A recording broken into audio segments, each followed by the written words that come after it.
Good Wednesday afternoon to you. It's 4 o'clock time for Sports4CLE. Thanks for joining us. Plenty of Browns to talk about a little bit later in the show. Pro Football Focus's Brad Spielberger will join us. Some insight on the free agent class. But we begin by talking Browns with G. Bush. All right, NFL power rankings coming out, NFL.com. Not a surprise. Chiefs 1, Eagles 2, Bengals 3. We've heard that pretty consistently. They have the Browns at 21. I think it's a little low, but this I agree with wholeheartedly. Playing on a massive, fully guaranteed contract, Watson will get limitless time to right himself in his first full season in action in Cleveland. The future of head coach Kevin Stefanski and the entire front office rides on Watson rediscovering his form. Let's welcome in G. Bush from 9 to 2, 3 The Fans, the Barbershop, as well as the Ultimate Cleveland Sports Show. That might be a little dramatic, but the front office and Kevin Stefanski, if this doesn't work out, it's not going to be pretty. Yeah, listen, they better be best friends. I tell you, they're tied at the hip. There's been, as I reach out to individuals, I work with, Jason Lloyd. I work with a lot of those guys, and you have Mary Kay on, and a lot of these great individuals who are beat reporters that talk to Kevin Stefanski, and they've told me to a person, G. Bush, listen, Kevin Stefanski has said this offense is going to look dramatically different. They're going to be in lockstep with what they want to run, and they're going to just say, look, bro, hey, what do you like? What are you comfortable with? Let's roll with it. If you don't like that, let's change it. They're not locked into anything. And I think that's the way it needs to be if you want to get the most out of Deshaun Watson.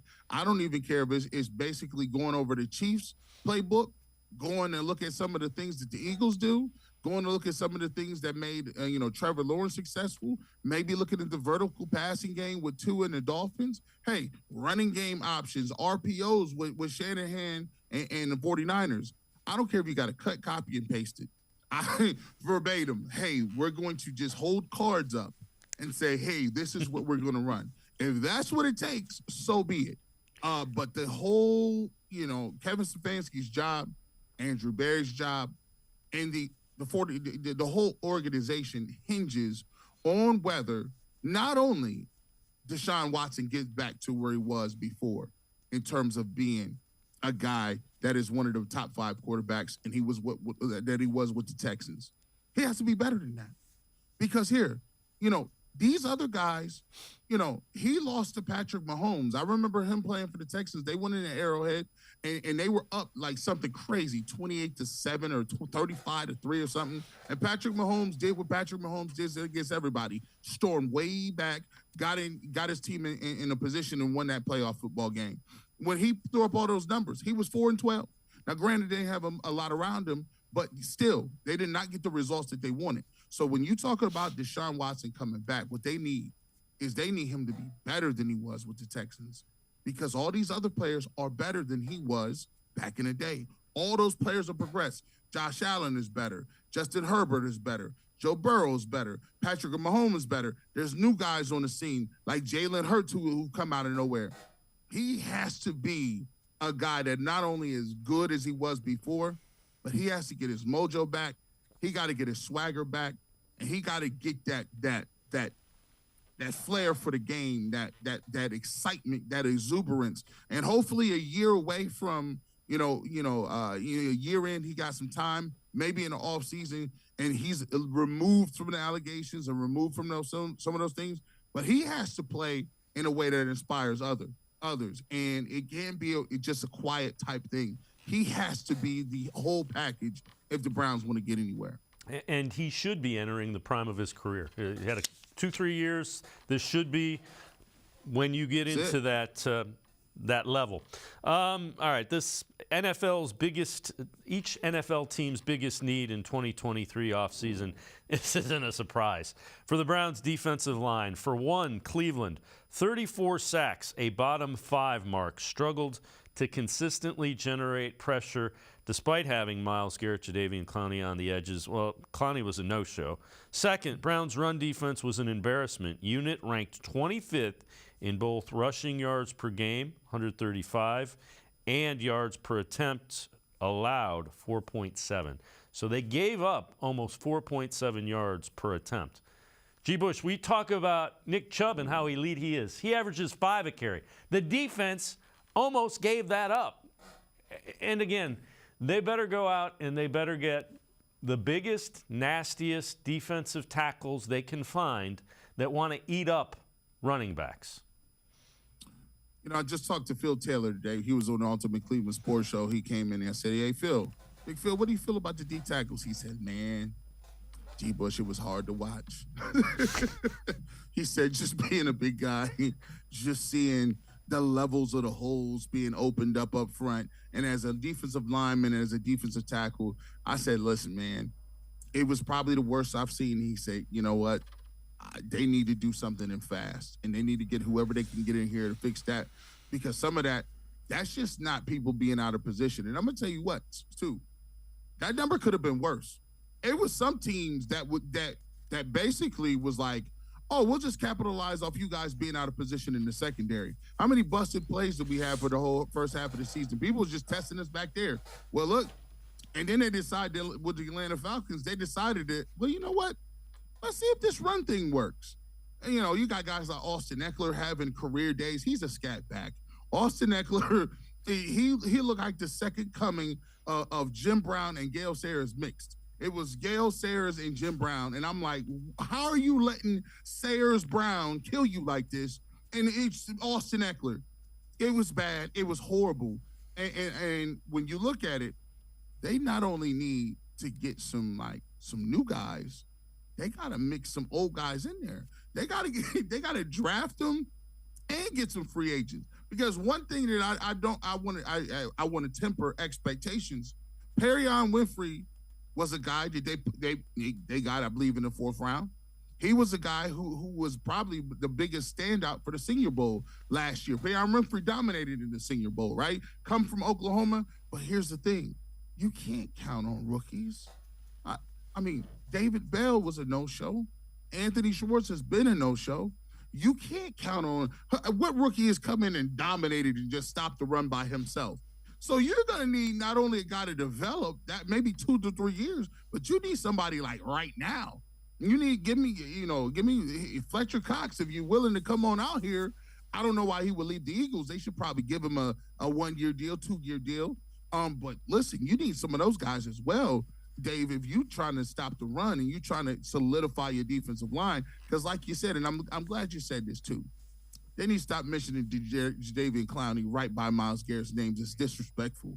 Jadeveon Clowney was a no-show this year at all. Yep, that was $14 million you're not getting back, and you didn't get anything near that worth it. All right, this is from Dogs by Nature. 3 defensive tackles Browns should look at. They go with Daron Payne. Again, like him, you see the size, young guy. Javon Hargrave, another guy, an Eagle guy. He's really good. He's 30, a little bit older. Dalvin Tomlinson, Vikings, has played around at 29. So, again, big guys. Those guys, I like all of them. G. Bush, so those names. Let me ask you, do you think it's a matter of getting a big dollar defensive tackle, or is it better to go and get 2-3 guys that you can plug the hole?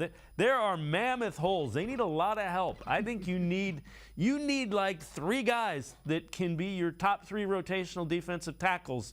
And then if you want to keep Perry on and see if he can play and you want to give Jordan out, great. Don't count on them. Yeah, and at this point, I see what y'all doing. I get it. You know, we got to throw those names out there, but I mean, to a man, and if we talking around the water cooler, if we just talking off the record, are you really getting any of those guys? No. Like, let's be clear. Like, are you these guys? Why would Washington not give one of the best young defensive tackles an extension?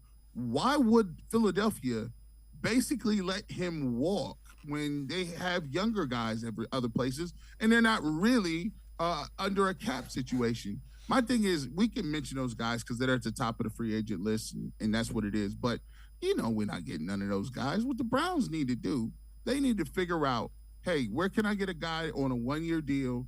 Where can I get a guy that you may, you know, feel maybe be a higher draft? I like what they tried to do in Taven Bryan. He was a former high-round pick. and they identified him as a player that they could get on the cheap to come in here and do, some commendable work. Obviously, it didn't work that way with him, but that's still the process, the mindset you got to have when you're thinking about going to get you a D tackle, because they just don't have that, right? And when they signed Conklin, and they're pretty much, they probably going to pick up Will's 5th-year deal too. Yep. Because, do you have the money to go out and figure out left tackle again? We ain't in the business of making holes. We got enough to fill. We can't make a hole and then, try to fill that and still, no. They need a 3-4 bodies, draft a couple dudes, get you a couple free agents, and hope Jim Schwartz defense can plug it up a little bit. That's all you can expect from him at this point. Yeah, I agree with you wholeheartedly. All right, so Joe Thomas, headed to the Hall of Fame, first ballot Hall of Famer. The Browns share with us Joe Thomas getting the news, and then we also hear from Joe Thomas about how special it was. Initially, I thought it was the door-to-door salesman and The neighbor kids. or maybe the neighbor kids, and I was like, "Do you need me to take care of something?" Because Jack's like ran on the corner. He's like, "Dad, there's a big guy in a suit at the door." I was like, "Should I be scared? Like, is big necessary? Was that a part of who this person is?" And I walked around the corner, and it was a necessary part because Walter Jones is big. And my wife was the only one that knew. And then my son saw the knock on the door and saw Walter Jones standing there taking up both door frames. It's a meter jacket coat. Jacket coat. It's the cool thing. We made it. And then ran around the corner and got to tell me, made it perfect, special, absolutely memorable till the day I die. I think I've seen it like 100 times and I still get emotional. And I don't know, like anybody who's a parent, they understand, especially now that I'm retired and I spend so much time with them. It's like, like for them to have emotion and excitement makes it so much more special for me, because you try to tell them stuff all day long and they don't listen to anything. And like, you're like, "Hey, we're going to go back to Cleveland and they're going to announce Daddy in the Legends Club. That's really cool." And they're like, "Yeah, whatever, Dad." And then I'm like, "All right, got to find something that's cool. Hey, I'm on the Titan games with The Rock. Maui? You guys love that show." They're like, "Yeah, we don't care." And then all of a sudden, like there was something they get excited about. I think that as a parent, like kind of made it a little bit overwhelming. G-Bush, we've talked about Joe Thomas, and you get an idea what a good dude he is right there. Man, actually, that clip was for earlier today. I asked him that question. I kind of led into it and just was like, "Man, you don't really get it. Like, I'm a kid from Canton, and we never saw anything with the Browns. They left in '95. My high school career was '96 through 2000. So, I used to go to the high school, the Hall of Fame. My aunt used to buy us tickets every single year. So we would get tickets and we watch every single enshrinement. And me being a dummy, like I would always ask, when is the Browns gonna come up? And I didn't know that, like, hey, no, this is for the best of the best of the best.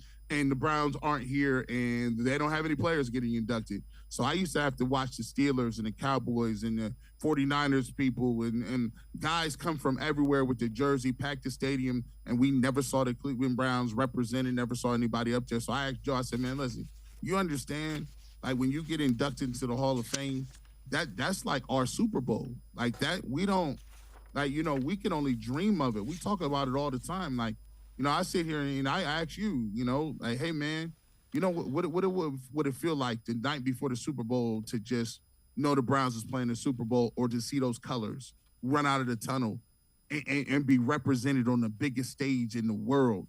Like, to us, that don't happen. But when he gets inducted into Canton, we going to get a chance to see, for one day, we won. He's a first ballot Hall of Famer, and he carried everybody with him up there.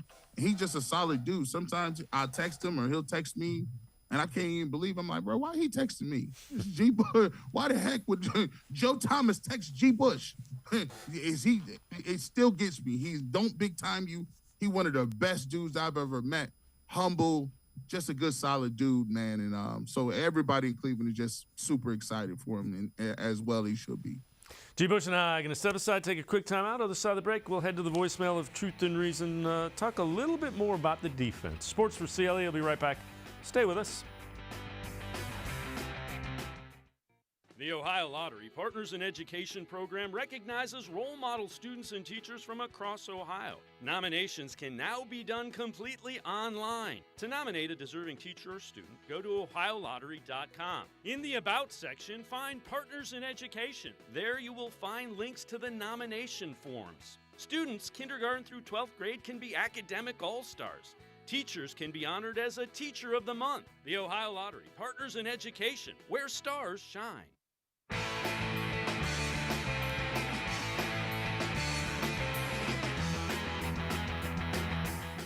We continue talking Browns with G. Bush from 92.3 The Fans, the Barber Shop, as well as the Ultimate Cleveland Sports Show. Let's head to the voicemail of Truth and Reason.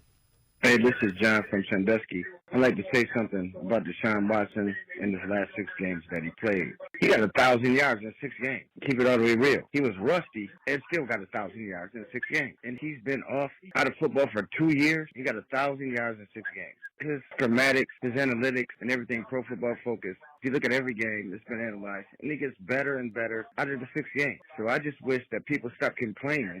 We got him locked in for 5 years. $1 million up to $38 million. Let him play the damn game. Let him just adapt and see what's popping. Other than that, there's nothing else to discuss. Thank you for your time. You have a great day.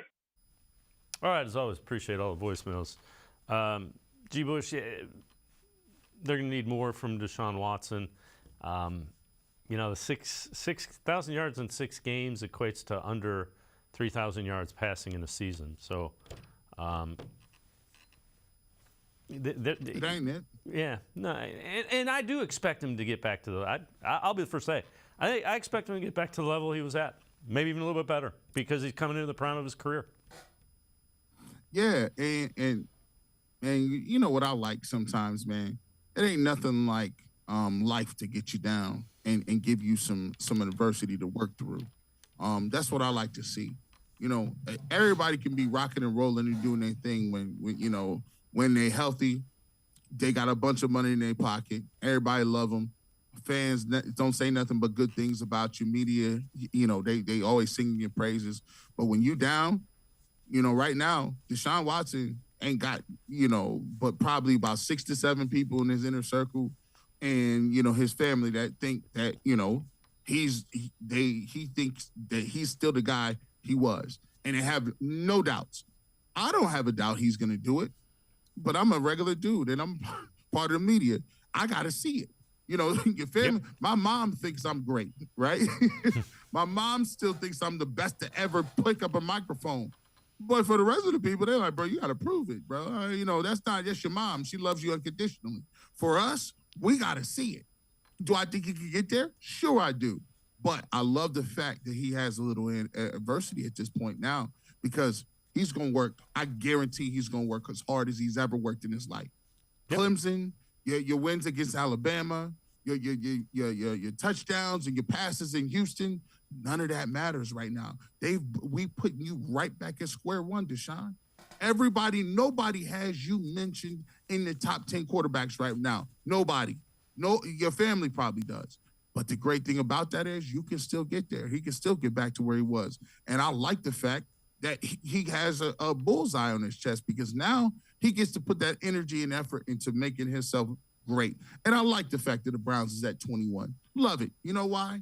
We ain't got to hear about no expectations. All we need to hear from y'all is working. All we need to do is see y'all working. Every time we see y'all, you should be telling us all we doing is I'm getting together with my receivers, them same receivers y'all said wasn't no good. Every time you talked about me, what I'm doing, I'm over here talking to Nick Chubb. We going over pass protections. We going over plays that he like. Well, you say Nick Chubb can't run for the gun. Sorry, Nick Chubb is one of the greatest to ever do it. I'm going to show you why Nick Chubb is great. We're going to get in, line up in his pistol, shotgun, and he's still going to be productive. I need to be getting with Batonio and all those guys in pass protection because this year I'm going to be moving and scrambling like I never did before. That's all he need to be doing. All the rest of the stuff don't matter. Y'all can say the Browns are what it is.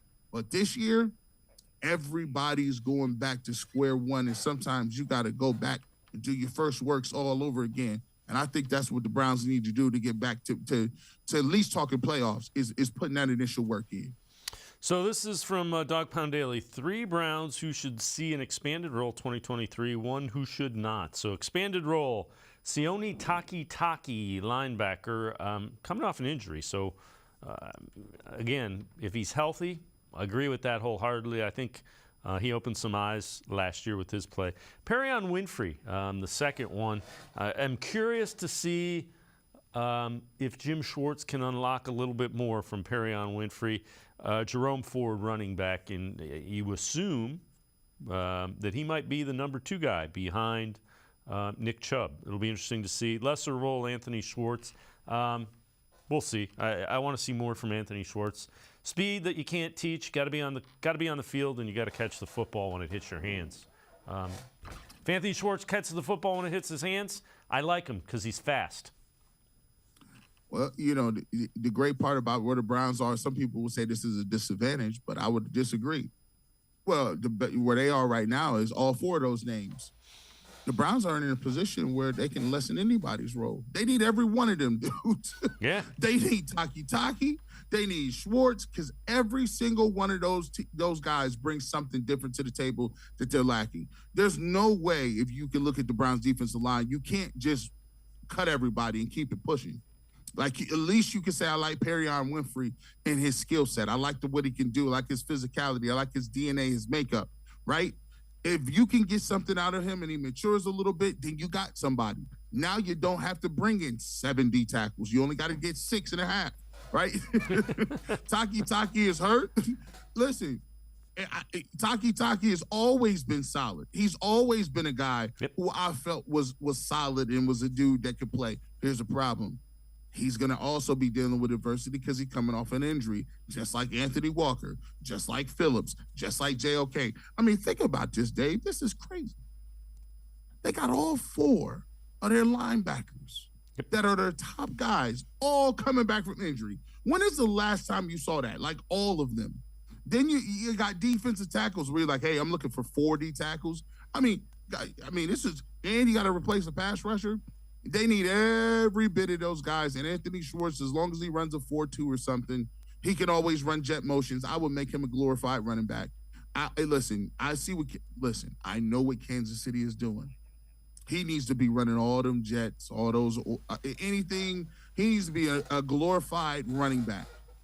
Matter of fact, Andy Reid might put him at running back, but he needed to hold on the ball there too. Stop fumbling. So they need all those dudes. They need 2 or 3 of those guys to turn into ball players and contributors, and the Browns need all the help they can get. G. Bush and I are going to step aside, take a quick time out. Other side of the break, we continue talking Browns. Take a look at some wide receiver data. It's really interesting. Sports4CLE, we'll be right back. Stay with us. Come back to go forward. Back to learning new things. Back to pursuing your dreams. Tri-C has flexible learning options to fit your life. And every year, more than 1,000 local companies provide Tri-C students with real-world learning. The right education can boost your lifetime earning power by hundreds of thousands of dollars. Start now with a college education you can afford. Tri-C, where futures begin.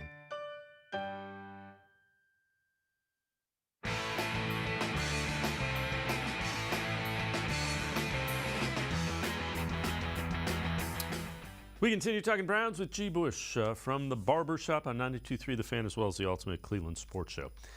Let's take a look at this graph. And so it shows you wide receiver separation on the x-axis, average separation.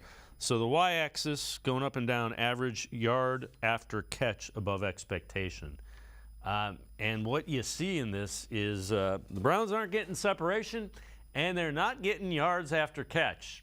That's not what you want from your wide receivers. Now, a couple of weeks ago, we had a graph like this that showed separation, and Jamar Chase and T. Higgins and A.J. Brown were similar to where the Browns were with separation. And you can see that. The thing is, they run people over. Their yards after catch are extremely high. Deebo Samuel up there high as well. But G. Bush, those are not good combinations. If you're not getting separation and you're not running after the catch, that's not good for the passing game. That's why the Cleveland Browns playbook. That's why I always fight against this, right? The Browns say, hey, Kevin Stefanski is scheming guys open. Sure, he's scheming guys open for 6 yards, 7 yards. See, people don't realize the goal of the defense is to make you take another snap. It's, everyone loves analytics, but they don't look at the analytics and saying, when you get a guy who's wide open, right? You want him to be able to score because that means those points are on the board. But for every snap that you take and a person does not score, there's an opportunity cost involved of what you did not do, which is score points. So if you get a guy like Donovan Peoples-Jones, which I like his skill set, solid guy, but he's not going to run past you. And if he don't run past you, he's not going to really run you over. So what you're going to do is you're going to throw the ball to him, and he's going to get 5, maybe 6 yards. Now you got to matriculate the ball all the way upfield, 5, 6 yards, maybe a run, maybe another 5, 6 yards. You throw to Amari Cooper. Oh, he got 12 yards. But here's the problem. If you get a holding call and you're behind the chains, how many times have you looked at the Browns and be like, oh, we ain't never getting that? As soon as they get a hold, you might as well put your beer down and you say, as soon as you see that laundry on the field, the first thing that goes off is we're punting. Now, when you look at other teams, they're so prolific in getting open or running past people or yards after catch that 1st and 20 or 2nd and 20 may not even be that devastating. Sometimes you be like, should I take this penalty because that gives them an extra down? I don't want to give Patrick Mahomes an extra down because they can get it goes from, a 2nd and 3 to a 2nd and 13. Hey, they might actually be like, yeah, we're going to decline that penalty because I don't want to give them any more plays. And so you got to at least figure out what are you going to do in order to get guys open. And when you get open, do you have the speed to finish? Finish with touchdowns. And the thing that I look at with the Browns, and it's very obvious when they play good teams, is they look like their offense is performing in a phone booth. It's like everybody's constricted, everybody's it's congested, it's people in the middle of the field, and that's because everybody's running 6 to 7 yard intermediate routes. Even when Deshaun Watson takes off the lead, you notice how Jalen Hurts has these big gaping holes when he runs 5 wide, and because you got receivers running DBs off 30 yards down the field. They're squared by everything what the Browns do is within a certain parameter, certain yard distance, and I don't know how they fix that without going to get speed a receiver. But they need to figure that out or be creative with it because it's a big time deterrent to really putting points on the board. Yeah. Again, couldn't agree with you more. This is also kind of interesting. Perfectly covered dropbacks faced and created for each and every NFL team. X-axis, offense perfectly covered faced. Y-axis, defensive perfectly covered face. So the Browns, worst in the league in perfectly defense plays as far as coverage goes. Worst. That Browns helmet down at the bottom shows you that. That graphically shows what we saw on the field pretty regularly. So let me get this squared away. So you was like 25th or worst in yards per carry, yards per game, right? You were giving up Nick Chubb yards on the ground for every running back. Yep. But then on top of that, you turn around and when it came to the passing game, you couldn't cover anybody. As a matter of fact, only 24% of the time, well, roughly, you were actually getting into your assignments and locking down people at 100% rate. Now, think about that. I ain't good at math, but that's almost 70 some odd percent of the time. And it's 76% of the time that you're not doing what you're supposed to be doing. What I looked at those two things and I'm like, how'd they win 7 games? The offense played pretty well if they won 7 games, given the fact that you were giving up 4.7 yards average carry on first down and you couldn't cover, 70% And they of have the time. no turnovers. Yeah. They were terrible in turnovers. Yeah. They weren't even getting turnovers. So I'm looking at it like, wow, y'all, we should have actually been probably about 3 and something if you just look about how bad the defense was. Yeah. No, you're right. Just on numbers. So along those lines, take a look at this tweet. I found this interesting too. Average yards given up per game with Anthony Walker on the field was 105. So that was before he got hurt. 105, which, okay, that's fine. Average without him, 146. 41 more yards per game. It's almost 50% increase just by and it's because their defensive tackles were undersized and you didn't have a guy that was anything like him as a thumper. The closest was Sione Takitaki, and he got hurt. Yeah, it just goes to show you, everything, people talk about it's a movement for speed. Look, man, when somebody is guarding you and somebody got hands on you, it's hard to run away from people that's blocking you. Yeah. Hey, you're getting locked up right now, bro. You got big guards and tackles on your body. There's nowhere to run or hide. So when you look at it from a standpoint of your defensive line plus your linebackers, first of all, I just think in general, they lacked fundamentals, like just general fundamentals, like reading keys, right? You go back through the tape and you look at false steps, and people say, well, why were you nitpicking? False steps, if you have a false step, that puts you a step and a half behind somebody who already knows where the ball's going. That's where the offense's, advantage is. They know the play. They know the snap count. They know where they're going. You don't. So if you don't have good footwork, you taking false steps. If your technique is incorrect, you're already behind the 8 ball. Not to mention, you're already light. You're light in the britches. You're light in the pants. So any little bump, any sort of push, any sort of tug, everything's exaggerated now because you got guys like you see JOK. JOK is, man, he's a safety.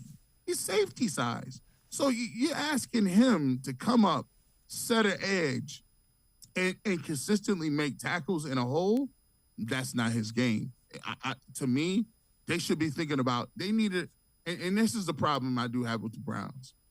Other teams do this. If you're going to draft a guy like that, and you're going to draft a guy who is like JOK, you're going to draft a guy like Schwartz, who are both guys that have tremendous athletic ability. However, they don't have the experience or the technique or the requisite experience to play it.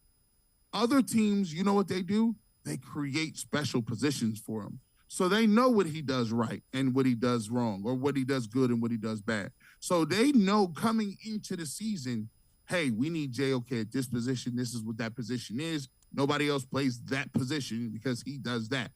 And we can plug him in and make him playable. But as you can see, if you're asking guys who are fringe type players or have a special skill set to get off blocks or to run routes crispy and catch the ball downfield, that's not what they do.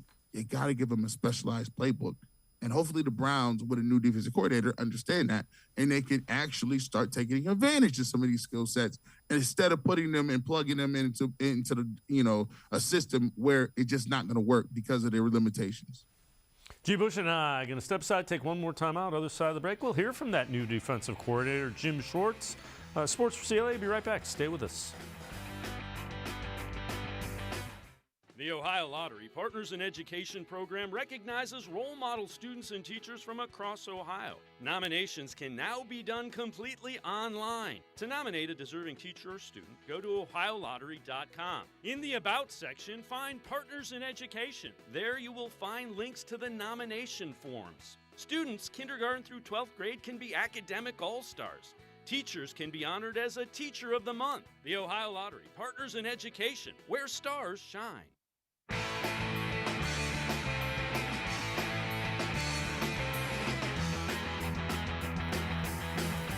We continue talking Browns with G. Bush from 92.3 The Fans, The Barbershop, and the Ultimate Cleveland Sports Show. Jim Schwartz talked about Myles Garrett. Yeah, he's a freak show. There's not many guys that have walked this planet that have his size and his athletic ability. I mean, just when you watch him and, just incredible balance, incredible bend, explosiveness. Plays hard, productive, great eyes for the quarterback. It's really exciting, and I've had some good ones, and I think he's got a chance to be at the top of that list, and maybe at the top of the list, in this league, and then maybe even in the history of this league. He's got that kind of talent.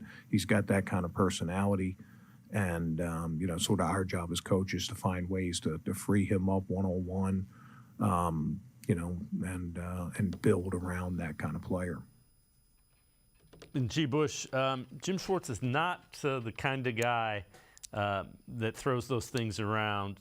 The other thing, let me ask you this. Can Jim Schwartz, being the defensive coordinator, a guy that's really good with tackles, and can the defensive line improve just because he's here? Yes, that happens a lot. When I looked at the Browns up front, I think they lacked a single focus, right? When you come in, some coaches come in and they believe in what they talk about so much that they demand it. They get you to think at a different wavelength and a different vibration that you've been thinking.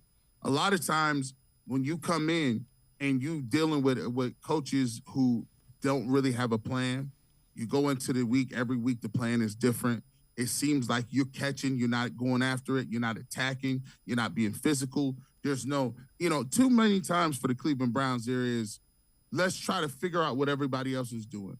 At what point in time is they going to start being like, hey, this is what we do. You're going to have to deal with what we do. We dictate the terms of engagement, right? Every defensive player wants to play that way.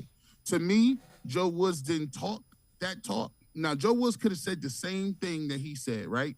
He said the same thing as Jim Schwartz said. But Jim Schwartz looked like he got a little bit underneath that. Like, you can kind of look at that conversation that he's having with Myles Garrett when he said, I got a couple guys that have been there before. He got a chance. All the time, you're going to have you going to really elevate your game because A, it's a new voice. B, they got some new direction. C, he's going to come in with new energy. The status quo is over. I don't know you from Adam. Everybody got to have to earn it. And he's going to be trying to figure out and trying to set an example for everybody else. So he might pick somebody in camp and be like, you know what, I'm picking on you all camp. all training camp, you getting it, you ain't never going to do nothing right, and I'm just trying to set a tone with everybody else. They can improve just on his attention to what he wants to do. And that could be just this. Hey, I need you to be disruptive. You might not know what you want to do, but my defensive linemen are disruptive. If anything you're going to learn, you're going to be in the backfield. You're going to be back there. You're going to have a great get off. You're going to have a great get off the ball fast and aggressive. And just by doing that, changing that energy, that changes the tempo. That changes how offensive linemen got to block you, and it changes the way they can execute. So, yeah, that's a great point. Heck yeah, they could get better just by coach coming in. It happens all the time. Yeah, and the other thing, the thing that you said that I agree wholeheartedly with is our defense, the Browns defense, never dictated, and there are guys that have skill sets to do that just weren't put in the positions to do that, and I agree with you wholeheartedly. All right, before I let you go, sources, offensive coordinator candidates who interviewed with the Ravens were not given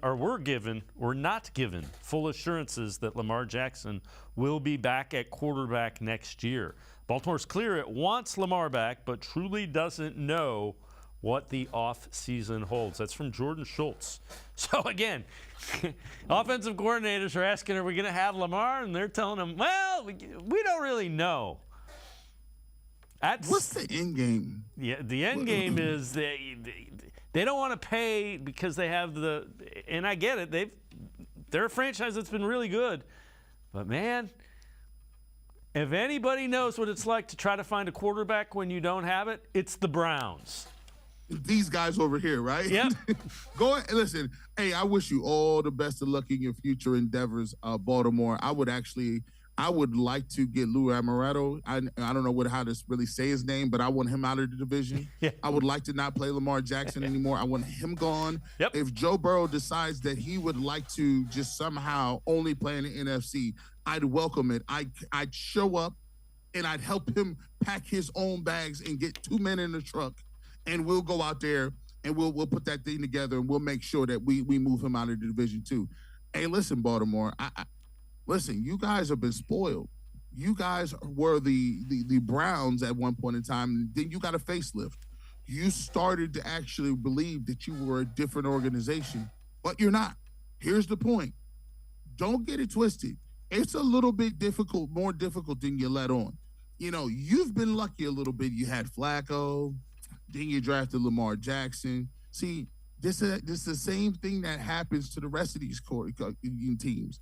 Steelers, hey, we had Roethlisberger. We were lucky. Bengals, now y'all can be lucking up and getting into these good. Listen, you can mess around and let a quarterback go, and you could go years, decades without a quarterback. Trust me, ask Joe Thomas about it. He'll talk about it in his induction speech. 10 whole years he wasted at an all-pro level. Best in the game, didn't sniff the playoffs. Hey, if that's what you're willing to go to, I don't know what your end game is there, bro. Your whole offense is built around him. You really haven't drafted a receiver, if any note. And a receiver you did have in Hollywood Brown, you traded him because I don't know why. You traded him. I don't know. All right, whatever y'all want to do, I salute you. If you want to get Mark Andrews out of here too, we salute you. Yeah, I'm with you. If you want Lamar gone, I think you and I will find a way to get him where you want us to take him. We will do we'll that. Collect the pot. All right. G. Bush, as always, great stuff. Thanks so much for the time and the insight. Appreciate it, man. All right, as always, man. You have a good rest of your day. You too. G. Bush, check him out. Ultimate Cleveland Sports Show, Monday through Friday, 11 to 1. You can also catch him 92.3 The Fans, The Barbershop, Saturday mornings. We're going to step aside, take a quick time out. We will be joined by Brad Spielberger from Pro Football Focus, talking free agency in the NFL. Sports4CLE, be right back.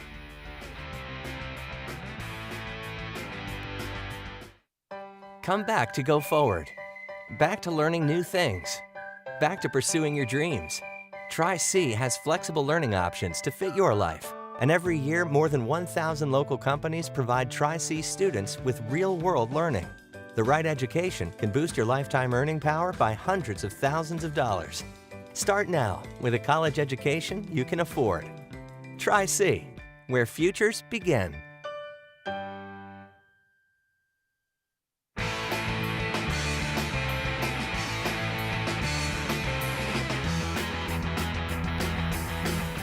We continue talking Browns with Brad Spielberger, Pro Football Focus. He has a list out, top 100 free agents on Pro Football Focus. We've used it a couple of times on this show, always really good stuff.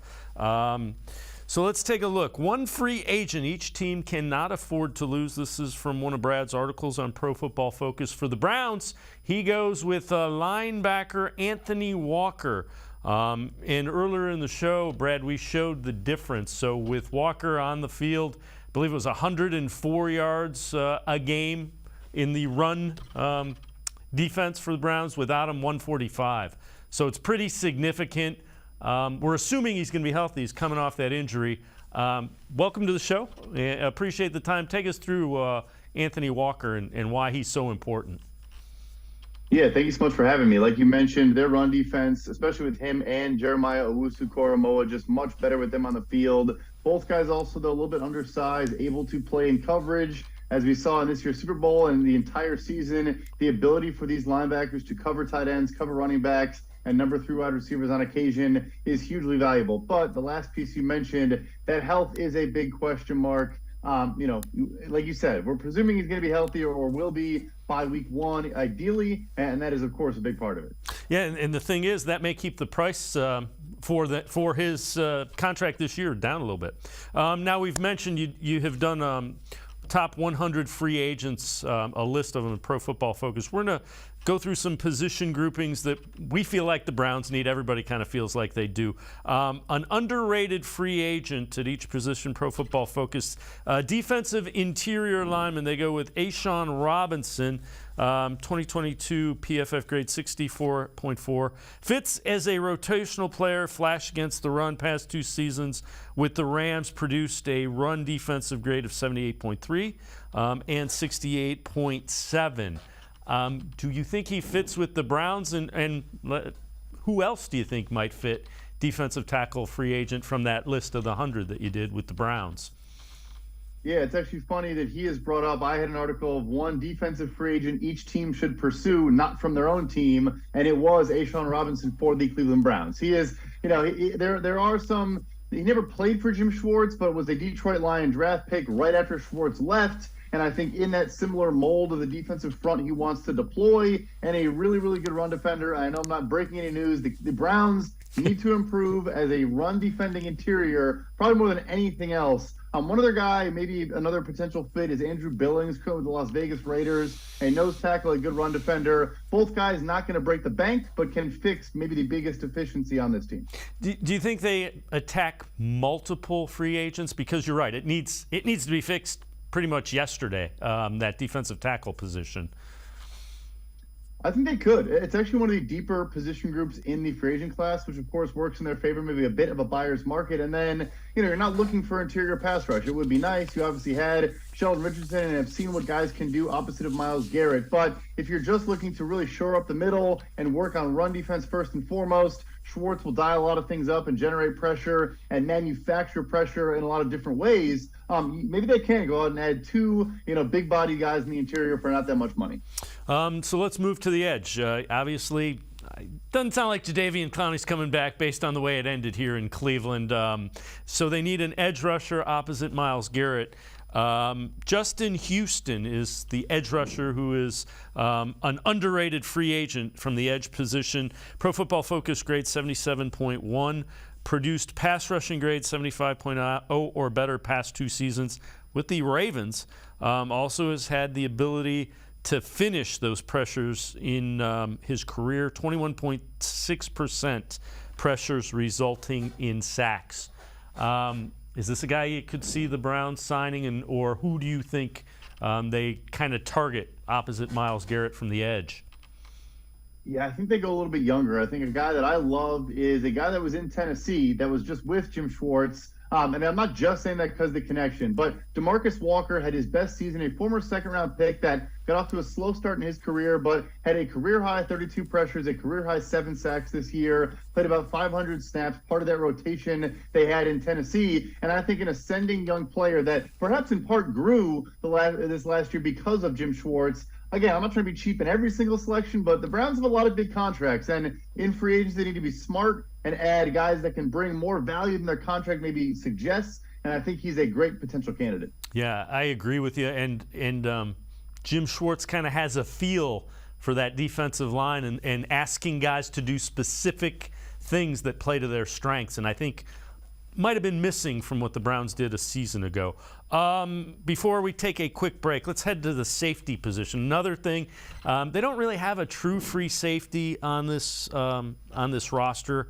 So the under the radar guy is Julian Love, Pro Football Focus grade 66.7, full-time starter in 2022, delivered a career best 70.9 PFF grade. More than capable tackler, missed just 7.9% of his career attempts. Is he a free safety? Who do you think? First of all, do you think John Johnson stays here still, or who do you think the Browns might target in that safety spot? I think Johnson will stay. I think they're going to stick with some of these core players and see if a change in defensive coordinator can perhaps, lead to some growth. And I think you mentioned those safeties. I think Schwartz also is going to bring some pressure, and blitz some of those DBs. And so one guy I like is Cowboy safety Donovan Wilson, who had 5 sacks this year. Again, it's on blitz. It's not like he's rushing the passer, but a good player down in the box, delivers some absolutely brutal hits in the run game, had a 73 run defense grade. And I think Schwartz wants that versatility. They can use guys like Delpit and Johnson and Wilson, maybe all in the field in dime packages, but guys that can play deep, can play down in the box, occasionally cover in the slot a little bit. But I think he's going to want some guys that can play forward and maybe blitz on occasion and generate some more pressure. So, again, salary cap issues. The Browns can renegotiate and stretch things out, and Andrew Berry in the front office is really good at that. Do those bills eventually come due? Because Browns fans haven't had to deal with that. You see some teams in cap issues. Do they eventually catch up if you continually renegotiate down the road, or can you do that endlessly? It's like a credit card is the best way I can put it. It does catch up to you. You can't just keep getting away with it forever. Look, you can't do it for an extended period of time. If you have a quarterback you believe in and want to continue to surround him with top-end talent, you should do it to a degree. I mean, the Eagles kind of just got away with it, in part because their starting quarterback was making about $1.8 million this year. So you have to hit in the draft. You have to do some other things and be smart. It is going to catch up to you eventually, though. There's a reason why these guys I'm mentioning are not the marquee top of market free agents, but I think important contributors, important depth adds, and you want to spend that big money on extending your own players internally. Another thing that Browns fans are not super familiar with, but hopefully will become more and more familiar with down the road. Brad Spielberger and I are going to step aside, take a quick time out. So we'll talk some more about free agents that are out there that might be undervalued. Again, Brad put together top 100 free agents for Pro Football Focus. We're talking more with Brad Spielberger on Sports4CLE. Stay with us. The Ohio Lottery Partners in Education program recognizes role model students and teachers from across Ohio. Nominations can now be done completely online. To nominate a deserving teacher or student, go to ohiolottery.com. In the About section, find Partners in Education. There you will find links to the nomination forms. Students, kindergarten through 12th grade, can be academic all-stars. Teachers can be honored as a Teacher of the Month. The Ohio Lottery Partners in Education, where stars shine.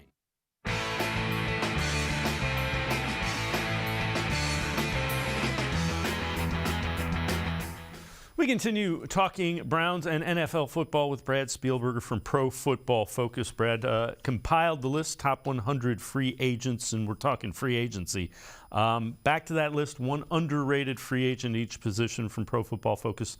This is a guy that Northeast Ohioans will know. Wide receiver Paris Campbell went to high school at St. Vincent St. Mary in this area. Pro Football Focus grade 60.8. Teams in need of a dependable wide receiver 3, perhaps even a wide receiver 2, if he can stay healthy. Campbell is an option. Has dropped just 6 of 103 catchable passes thrown his way since entering the NFL. Is this somebody, again, the Browns kind of need that speed guy. Is this somebody that you could see fitting in to the Browns offense?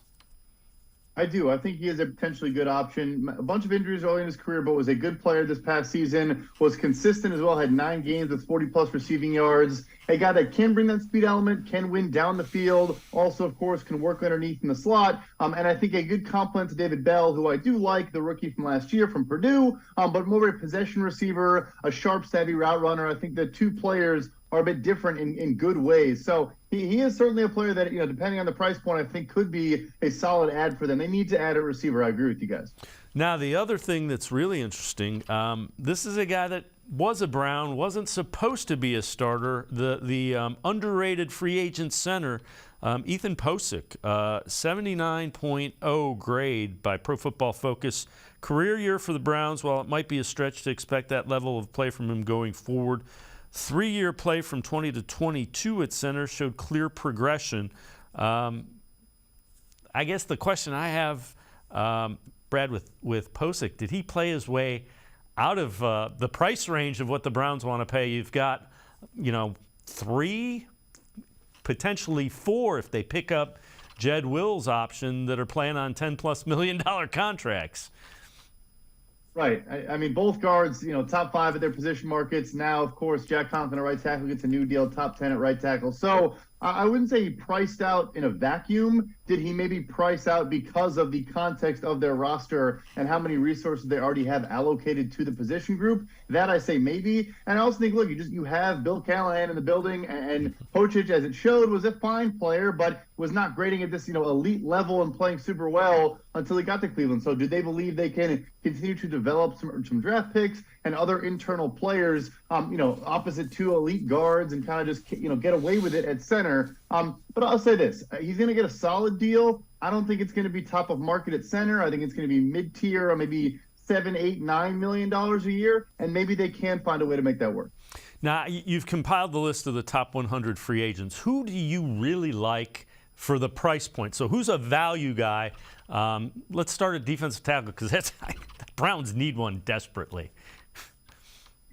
Yeah, so we talked Deshaun Robinson, and I think he is a very solid selection there in terms of a guy that, look, he missed the COVID year for a stretch. He's missed some time over the years. He's not an every down player, but I think fits exactly what they are looking to do. But there are some other options down the board. If you're looking to not spend a ton of money, I think Sheldon Rankins, who played with the Jets this past year, is an intriguing option. A former first-round pick of the New Orleans Saints, brings more pass rush juice, can get upfield as a good first step. I think he's another potential option as well. Had a great year with the Jets this past year. And I'll throw one more out there, a guy who's now, well, I guess he already played for the Browns, and Larry Ogunjobi, so that would not be a good selection. They've already parted ways with Ogunjobi, but, it made sense that he was a draft pick of the Browns back in the day. Yeah, and you know what? They could very well bring him back under Jim Schwartz as well. It could happen. I would agree. All right, early and late round fits for all 32 NFL teams in the NFL draft from Pro Football Focus. Early pick, defensive tackle Keanu Benton from Wisconsin.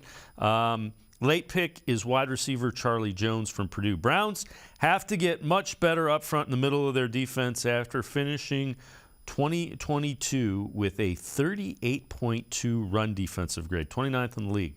Benton, strong run defender who has been getting better and better as a pass rusher. Jones, one of the best route runners in the class in the later rounds, would give the Browns a boost.